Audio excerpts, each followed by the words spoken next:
It's space weather.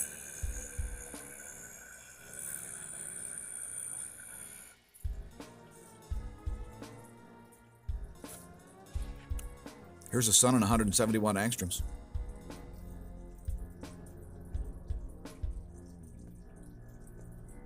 Here it is in 193 angstroms. You see that coronal hole rotating away. No real sustained magnetic connection has occurred with it. Also active region, nearly in the Earth-facing region. And that's right here, if you weren't aware. And here's a view at 94 angstroms. Part of the reason why we use this scope is because this scope takes 5 times as many pictures as the other ones. So it's super good at seeing high-speed activities.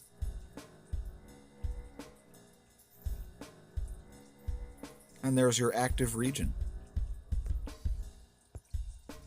And let's look at the real-time solar wind here. You see a little bit of shifting there in the BZ, which is the top pane, the red line there. It's just gone into positive territory, reducing earthquake risk. Phi angle is at 314. We see a tiny little moment of connection here with the coronal hole. But that's it. No real connection there for about, 23 hours or so. Solar wind density, very low, 1.85 protons per cubic centimeter. Solar wind speed, 334 kilometers per second. And let's look at spaceweather.com for a moment. So tonight, there is a full moon. So it's currently at 99.8%. And it will be totally full at 10:53 a.m. Eastern Standard Time. So this will be the largest and brightest of the entire year, the super snow moon. There's a size comparison of the apogee versus perigee size of the moon. And the solar flux, 10.7 centimeter radial flux here is staying at 70 for now. Look at some more data here, spaceweathernews.com. We see no X-ray flares. Now, we see the magnetometer is showing some perturbations here again, and that's not a surprise. We'll show you why on the Gong 2 momentarily. KP index has been steady at 1. There's your electron flux. It looks like there could be some movement happening right now in that. No charging hazards. F2 layer is looking pretty discharged over South America. And there's your auroral forecast, pretty weak. Also head to solarham.net. There's the magnetogram of that plage. And we did see some coronal mass ejections, especially coming out of the western portion. Not Earth-facing, apparently. And here's an image of that. See some ejecta coming out right in this area.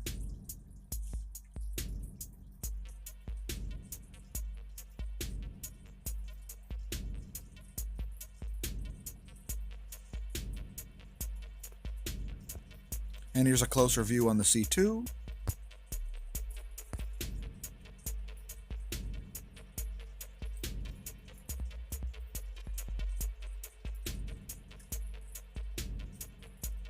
That portion of the corona quickly replaced.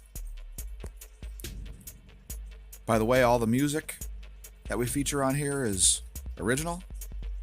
You can stream it for free or download it.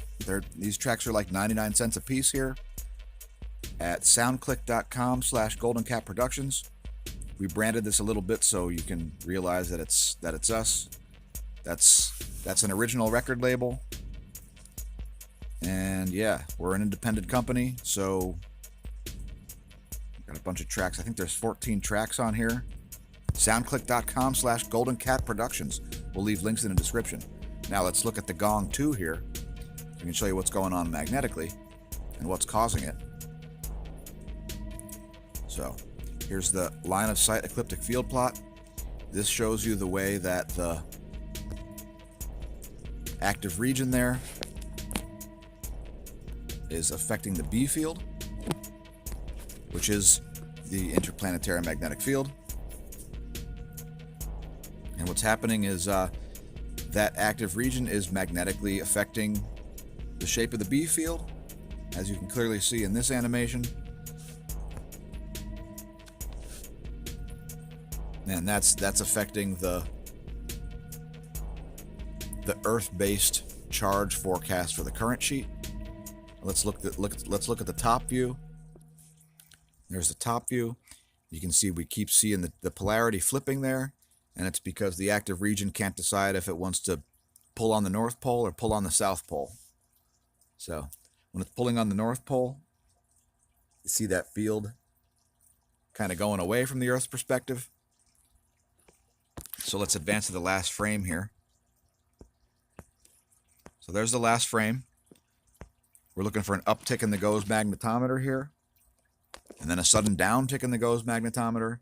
Now keep in mind, this stuff changes without any warning, so you can't really use magnetic stuff to do a forecast in most cases. In this case, let that play through again so you can see how unpredictable that is. Which charge current sheet will you be in? The only way you can tell is by continuing to watch. Keep in mind this data at this point is 1 hour and 19 minutes old. And let's look at the magnetosphere movies here. Here's the velocity. See, the velocity is pretty low. A couple perturbations there on the leading edge. Density very low.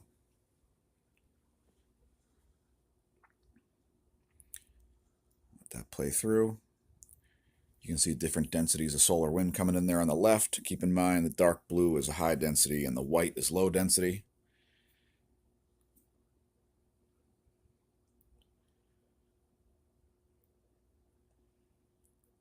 And here's the pressure, very low. Again, I would note higher pressure in the magnetotail than in the leading edge. Associated with very weak solar wind. Moving on to geospace ground perturbations. And we'll first look at the poles.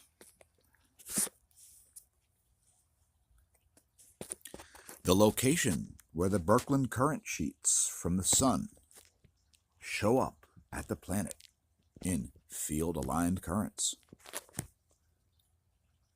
Not a lot of perturbations going on here. And let's look at it from the globe's perspective.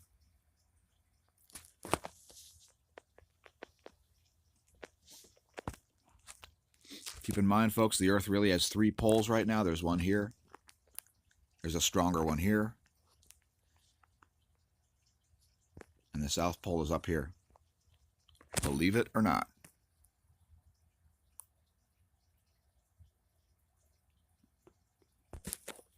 Next, we'll look at the earthquake situation at quakes.globalincidentmap.com.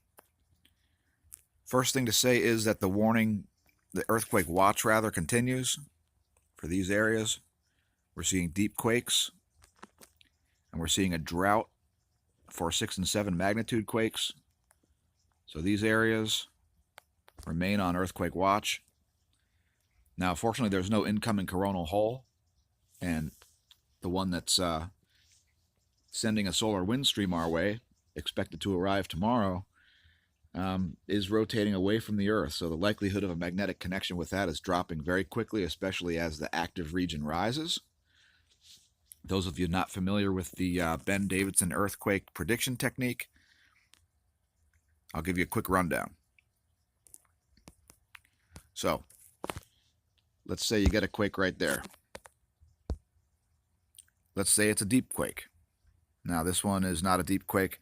Let's just assume that was a deep quake. Let's say that was a 500-kilometer quake there at Tonga. So if that's a magnitude 5.2 at 500 kilometers, that's an indication you're going to get a 6.2 at the surface. And the two other factors associated with that are coronal hole magnetic connection, so that 180-degree phi angle that we look for every day, as well as low pressure systems moving around. So what you want to do is you want to go to Tropical Tidbits or windy.com and look for low pressure systems in these areas. And if you see one acting anomalously, that could be another indicator of earthquakes. They're having great success predicting them. So check out Suspicious Observers channel for more information on that. There is a tutorial on how to predict earthquakes. And if you're a computer programmer, figure out a way to write a computer model for it. It would be great to automate the entire process. We're going back 14 hours here. We see a 5.6 in Indonesia, 4.3 in Indonesia. Now we got some quakes here in the British Virgin Islands. Take a look at that. It looks like a whole swarm there. We've been seeing a bunch of quakes in the Caribbean.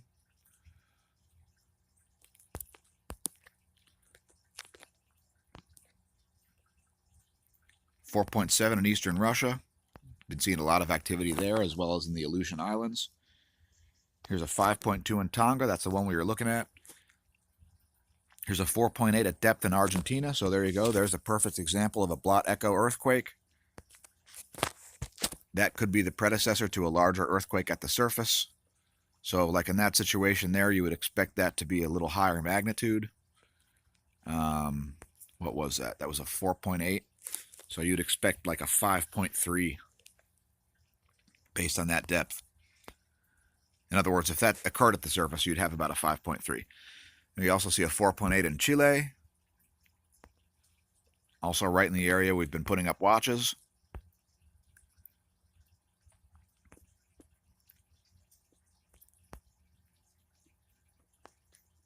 And let's see. 5.0 in Papua New Guinea. Also in a watch area.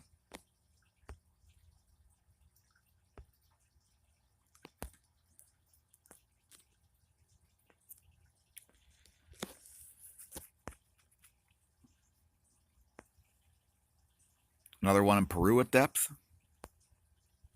4.6 in Vanuatu at depth. And two more 4.9s at Peru. So the earthquake risk isn't as high as if we had coronal holes facing the Earth, but it's probably only a matter of time before we see another one of those. Let's move on to volcanoes. We got at least one addition to the list today. So Etna has been increasing its eruptive activity, now producing a 6,000-foot ash plume. Karimsky, located on the Kamchatka Peninsula, producing a 14,000-foot ash plume. Here's the new addition here, Bromo in East Java, Indonesia. Blasts onto the list here with a 10,000-foot ash plume. Dakono, 7,000-foot ash plume. Fuego, 16,000-foot ash plume. Sabancaya, continuous ash emissions. Planchon Petaroa, 15,000-foot ash plume. Next, let's head to zooniverse.org, to the Galaxy Zoo section, where you can do some citizen astronomy work, some real astronomy work. We need people to visually analyze galaxies. We still got about 7 million to do, so you better hurry up and get started. Make yourself a login, maybe get published in an astronomy paper. Classify some galaxies. We're doing it every day, at least one. So here we go. We've got some kind of elliptical galaxy here. It's looking smooth. Is it completely round? I'm going to say it's completely round. Is it merging or disturbed? Nah. Otherwise it wouldn't be completely round, right? Any irregular features?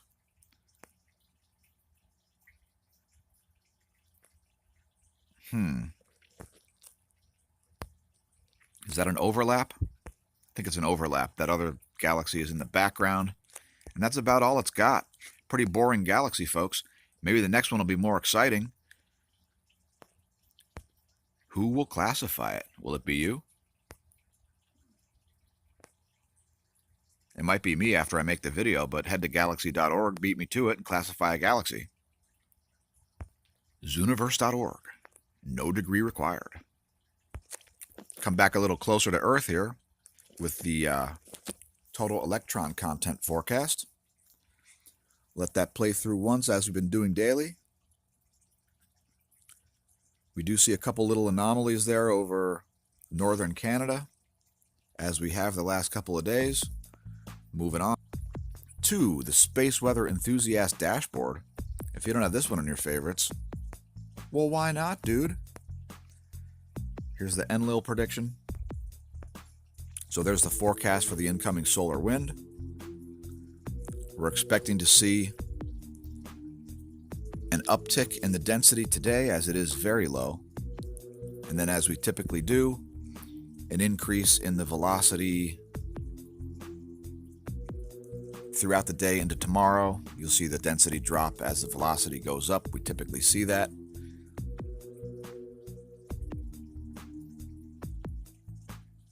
And there's the forecast for the incoming solar wind. Next, let's look at an infographic on Zero Hedge, visualizing the 7 major flaws of the global financial system.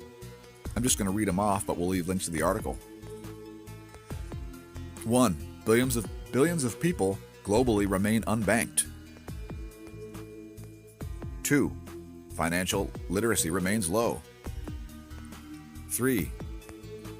High intermediary costs and slow transactions. 4. Low trust in financial institutions and governments. 5. Rising global inequality. 6. Currency manipulation and financial censorship. Probably my least favorite. Oh, by the way, the inflation rate in Venezuela is at 722,400%.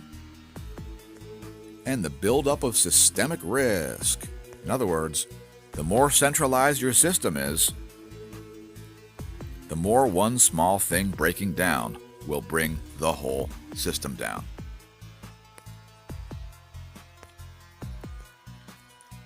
And viewers of our channel understand what we're talking about. Sticking with Zero Hedge, what a way to go. Hackers can turn sex robots into killing machines, security expert warns. Yeah. So that's a thing. Really, any internet-capable device, any Bluetooth-ready, any device that can connect to a device connected to the internet has the capability to, do unwanted things, be hacked, etc. We'll leave links to the article. I don't know about getting one of these. I'm not so sure. Don't they cost like $2,000? Anyway. Next, we'll head to randomeyes.com. Do you dare me? You dare me? I swear I'm going to pick a random website. I'm doing it. Oh boy, here we go. 5secondfilms.com. I don't know about this, people. All right, let's give it a try. All right, I pre-screened this to make sure it's appropriate for our viewers. What's your last wish? To live. Yeah, sure. I lived. All right, well, thank you, 5 Second Films. We consider ourselves enriched. So here's the sun at 304 angstroms. By the way, we do plan to make another video today. We're going to have a guest. That's right, there's going to be a guest. And it's a secret as to who it is.